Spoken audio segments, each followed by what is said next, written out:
இன்றைக்கி இந்த லஞ்ச் என்னங்கிறத விட யார் கூட சாப்பிட்றேங்கிறது தான் ரொம்ப ரொம்ப ஸ்பெஷலு.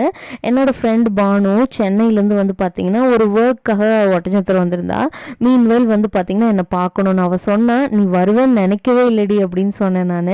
அதனால தான் லஞ்ச் கூட பார்த்திங்கன்னா ரொம்ப சிம்பிளாக தயிர் சாதமும் காலிஃப்ளவர் ஃப்ரையும் தான் பண்ணியிருந்தேன். ஏன்னா அவள் வர்றது பாசிபிள் இல்லை. ஆனால் அவள் சொன்னான், நான் முடிவே பண்ணியிருந்தேன் என்னன்னாலும் இன்றைக்கி உன்னை பார்க்கணும் அப்படின்னு சொல்லிட்டு உன்னை அம்மாவெல்லாம் பார்க்கணும், ரொம்ப வருஷம் ஆயிடுச்சு அப்படின்னு நான் முடிவு பண்ணி தான் வந்தேன்னு சொன்னால் உண்மையில அவ்வளோ சந்தோஷமாக இருந்தது.